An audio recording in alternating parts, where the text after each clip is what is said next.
इस समय honourable MLA पवन sir मेरे साथ हैं। पवन सर, आज जो है भारी हंगामा जो है हमें हाउस के अंदर देखने को मिला। कहीं ना कहीं जो है हम कह सकते हैं कि जो क्वेश्चन ओवर है वो प्रभावित हुआ। किस नज़रिए से आप देखते हैं?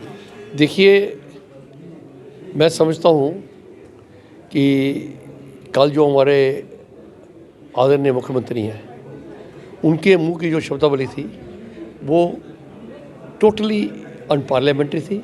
असंसदीय भाषा का उन्होंने उपयोग किया। यह टोटली पार्लियामेंट्री प्रैक्टिसेस के अगेंस्ट थी और साथ में मैं कहूँगा कि मर्यादाओं का उल्लंघन कहीं भी नहीं होना चाहिए। क्या ये स्लिप ऑफ टंग था या सोची समझे के जो है शब्दों का इस्तेमाल किया गया था? मेरे को लगता है कि आम तौर पे चीफ मिनिस्टर कहीं ऐसी भाषा का प्रयोग कम करते हैं, पर वो कल उत्तेजित होकर उन्होंने इस भाषा का प्रयोग किया और उसी वक्त उनको अपने शब्द को विड्रा करके बोला था कि बोलते मेरी इंटेंशन ये नहीं थी, मैं किसी और मंशा से बोल रहा था, पर जो मैंने लफ्ज़ों का इस्तेमाल किया वो गलत किया। फिर उन्होंने एक जो मंशा जाहिर की कि जो उन्होंने बताया उसका उनको कोई प्रूफ भी रखना चाहिए था। अब मैं भी उस मीटिंग में था। बड़े खुशनुमा माहौल के अंदर में आदरणीय हमारे जो गृह मंत्री हैं उनके साथ हमारी बातचीत हुई। उन्होंने सिर्फ हमारे को पूछा क्या प्रॉब्लम है, क्या हो रहा है, क्या आपका चल रहा है, क्या चीज़ें हैं। तो लोगों ने अपनी अपनी समस्याएं, छोटी मोटी समस्याएं बताई। जी, भाजपा ने जहां एक तरफ से माफ़ी मांगने की मांग की थी, वहीं दूसरी तरफ से नेशनल कॉन्फ्रेंस ने भी भाजपा के नेताओं से माफ़ी मांगने की मांग की थी। जिस तरह से यहाँ पर पीर पंजाल का इशू है या फिर कटरा स्थित मेडिकल कॉलेज का इशू है, इस पर जो है माफ़ी मांगने की मांग की गई। देखिए, नेशनल कॉन्फ्रेंस किस चीज़ की मांग कर रही है मेरे को पता नहीं है। मैं हाउस के अंदर की बात कर सकता हूँ, बाहर में क्या हो रहा है उसके बारे में। ये सकीना इटू ने हाउस के अंदर ही आज जो है बोला है कि एलओपी को माफ़ी मांगनी चाहिए पीर पंजाल को लेकर, जिस तरह से उन्होंने बोला था। देखिए, उन्होंने जिस संदर्भ में बोला था वो संदर्भ अलग था। उस संदर्भ को तोड़ मरोड़ कर पेश किया जा रहा है। असल में उन्होंने कहा कि जम्मू संभाग एक है और दूसरा संभाग कश्मीर का है। हमारे दो ही एडमिनिस्ट्रेटिव यूनिट है। उन्होंने कहा कि ये जो एक पर्वतों की जो श्रृंखला होती है, माउंटेनियस रेंज है, उन्होंने किसी को बुरा बुला नहीं कहा। उन्होंने कहा पीर पंचाल हम उसको जानते हैं कि जो एक रेंज है। तो उन्होंने किसी के बारे में कुछ नहीं कहा, उन्होंने इसके कल्चर के बारे में कुछ नहीं कहा, लोगों के बारे में कुछ नहीं कहा। मैं नहीं समझता हूँ कि इसको ये तिल को तड़ी का वो पहाड़ बनाना चाहिए। जिस तरह से बजट सेशन यहाँ पर चला, बजट पेश किया गया और उसके बाद जो है रिएक्शंस जो हैं वो भी यहाँ पर दी गई, और जिस तरह से आपका काफ़ी एक्सपीरियंस भी है, तो आप इस पूरे बजट को किस नज़रिए से देखते हैं? देखिए, मैंने कल भी कहा इस बजट में बड़ी इंटरनल कॉन्ट्राडिक्शंस हैं। एक तरफ वो कह रहे हैं कि हमारी जीडीपी बढ़ रही है। अगर जीडीपी बढ़ रही है तो इसका मतलब है कि आपके सेल बढ़ रही है, गुड्स एंड सर्विसेज टैक्स आपका बढ़ना चाहिए, आपके आउट सोर्सेज से जो टैक्स आता है वो बढ़ना चाहिए। आपकी जीडीपी राइज करती है तो आपके रेवेन्यू सोर्सेज जो हैं, जो आपको इनकम देते हैं, वो भी बढ़ते हैं, और वो तो बढ़ नहीं रहे हैं, वो तो कम हो रहे हैं। जहाँ तो इकोनॉमिक सर्वे गलत है, जहाँ फिर आप जो फिगर जहाँ पर बता रहे हो वो आप कम मांग के बता रहे हो। इसमें ये बजट जो था पिछले साल का जो ईयर गया है, सबसे निराशाजनक ईयर ये गया। मैं आपको आंकड़ों से साबित करके बताऊंगा। कल में हुए, चूँकि बोलने में टोका टोकी बड़ी की गई, वो टेबल में लाया था। 18-19 में भी हमारा जो था 17-18 में लगभग जो प्रोजेक्टेड बजट होता था 30,000 करोड़ का होता था कैपिटल एक्सपेंडिचर का, और लगभग 14-15,000 करोड़ रुपया उसमें आता था। अब तो 9 साल के बाद में हमारा बजट टूट कर गिर कर 12,000 करोड़ या 13,000 करोड़ पे आ रहा है। ये क्या चिंता का विषय नहीं है? आप जो चीज़ एसेट्स क्रिएट करते हैं वही सरकार की उपलब्धि है। जो कमिटेड एक्सपेंडिचर होते हैं वो तो आपको देने ही देने हैं। आपने तो पूरा जितनी सेंटर ने आपको पैसा दिया था वो आपने सारा कंज्यूम कर दिया कमिटेड एक्सपेंडिचर में, और उन खर्चों में जिन खर्चों की कोई ज़रूरत नहीं थी। अब ये चीफ मिनिस्टर साहब के पास में अगर पैसा नहीं था और ये अपने जो इनके फालतू के खर्चे हैं अदर्स हेड में, मैं आपको बताना चाहता हूँ कि 24-25 में वो खर्चा 3300 कुछ करोड़ रुपये का था। इन्होंने उठाकर उसको ये 9,000 करोड़ ले गए। क्या वो 5,000 करोड़ का खर्चा बच नहीं सकता था? क्यों गाड़ियों के तेल जब फूकेंगे? क्यों मिनिस्टर अपने साथ 20-20 गाड़ियाँ ले जाएंगे? क्यों इनके खर्चे जो है बेशुमार खर्चे हैं, कोई मकानों की रेनोवेशन पे हो रहा है, कोई किस पे हो रहा है। इनके जो खर्चे हैं, आप मुलाजमों की तनख्वाह तो बंद नहीं कर सकते। बिल्कुल। डीजल की पर्टिकुलर बात करें, उस पर भी 2% सब्सिडी। मैं अकेला आदमी हूँ जिसने डीजल के बारे में बताया। पिछली बार भी मैंने कहा, इन्होंने 2 रुपया रेट उसका ज़्यादा किया, अब भी 2 रुपया ज़्यादा किया। जो हमें माननीय लेफ्टिनेंट गवर्नर महोदय ने जो हमें जो रेट्स थे, जब पूरे देश में बीजेपी की सरकारों ने अपने डीजल के दाम कम किए, पेट्रोल के दाम कम किए, वो जो कम किए हुए दामों को इन्होंने 2 बार बढ़ा दिया। अब मैं इनको पूछना चाहता हूँ, आपने पोल के जो वायदे किए, जो आपने इलेक्शन के अंदर वायदे किए, क्या आप चीफ मिनिस्टर रहे हैं, कोई अनाड़ी आदमी तो था नहीं।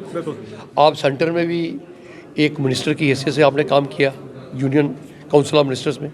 आपको पूरा पता होना चाहिए कि हमारे पास में कितने हमारी चादर है, कितना हम उसको उसके ऊपर पैर बिछा सकते हैं। क्या कुछ चीज़ें सस्ती भी होंगी या महंगाई बढ़ेगी?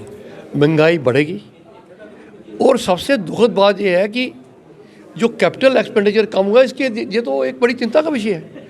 आप समझ सकते हैं कि हम 8 साल के बैक गियर में आकर भी हम उसको पूरा नहीं कर पा रहे। और जब सेंटर से मैंने बताया आपको कि अगर इनको स्टेट आती तो इनको कुल 28,000 करोड़ रुपये मिलता। मैंने कल बताया ना, एक्सप्लेन किया, 28,000 करोड़ रुपये मिलता। अभी इनको सेंटर, वो भी पुलिस की तनख्वाह मिलाकर, जिसमें 10-11 हज़ार रुपया पुलिस, 10-11 हज़ार करोड़ रुपया पुलिस की तनख्वाह है। मतलब इनके पास में एक्चुअल में जो पैसा रह जाता वो 17-18 हज़ार करोड़ रुपया रहता। अभी सेंटर ने इनको पुलिस को अलग से दिया, इनको 42,310 करोड़ रुपया दिया है। और मैं समझता हूँ, और चीफ मिनिस्टर ने पिछले बजट में उन्होंने खुद कहा कि मेरे को 5,000 करोड़ रुपया फालतू मिला। फिर जब बार बार इनके एमएलए उठ के कहते हैं सेंटर ने हमारे को कुछ नहीं दिया, आपने जो इनके डिप्टी चीफ मिनिस्टर हैं उनका जवाब सुना था। वो एक अपने ही पार्टी के एमएलए को बोल रहे थे, भैया मैं तेरे को सब कुछ दे देता अगर मेरे पास में स्टेट होती, ये झूठी है तो मैं आपको कुछ नहीं दे सकता। तो झूठी है तो झूठी के, अब इनकी इग्नोरेंस का मैं क्या करूं। इनको जब पता नहीं है कि इनको कोई ज्ञान ही नहीं है कि आपको मिल क्या रहा है। आपको 13,000 करोड़ से ज़्यादा का तो वो मिल रहा है, क्या नाम है, आपको CSS स्कीमों का मिल रहा है।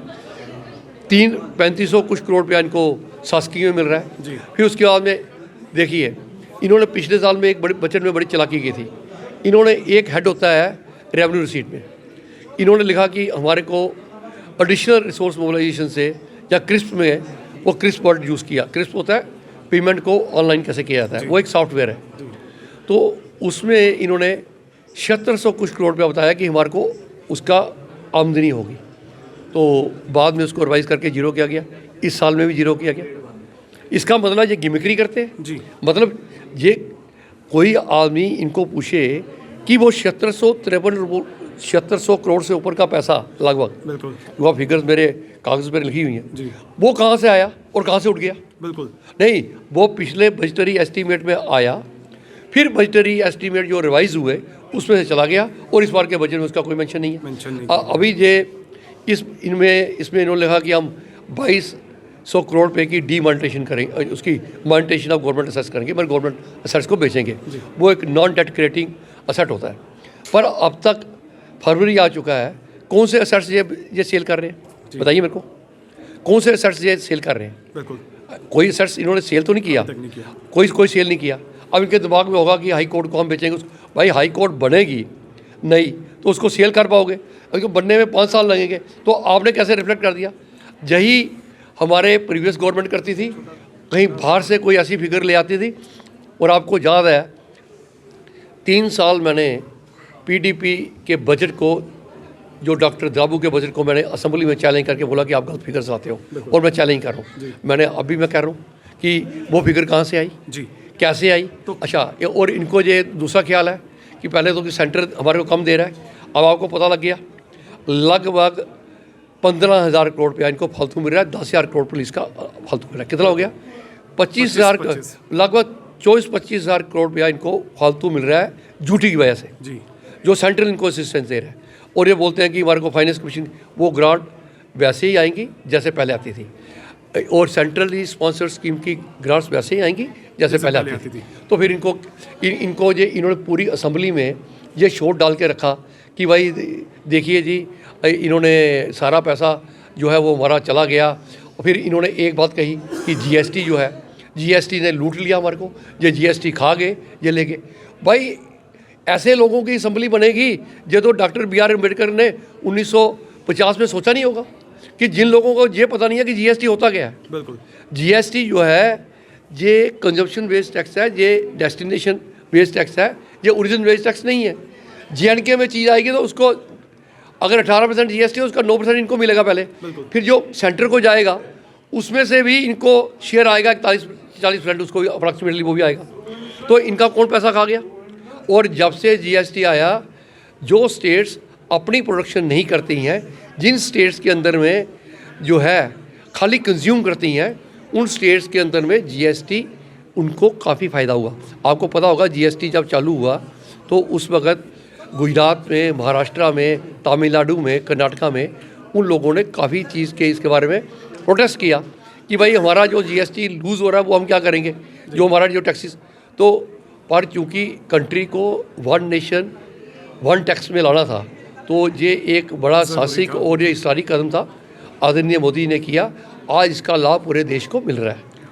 बहुत बहुत शुक्रिया पवन सर, जिस तरह से आपने हमें टाइम दिया और जिस तरह से बजट के रिगार्डिंग जो है आपने कई बिंदु जो हैं उसको उजागर किया। कहीं ना कहीं जो है इस पर जो है मंथन करने की आवश्यकता थी। और जिस तरह से सरकार की बात करें तो सरकार जो है कहीं ना कहीं कुछ कदम पर जो है हम कह सकते हैं कि खरा नहीं उतर पाई। और कुछ महंगाई के अगर पॉइंट ऑफ व्यू से बात करें तो कुछ चीज़ें जो है वो महंगी हो रही है और कुछ पर जो है उन्हें एक्सरसाइज करने की आवश्यकता थी। फिलहाल करण सिंह और मुझे यानी कि रितेश गुप्ता को दीजिए इजाज़त। नमस्कार।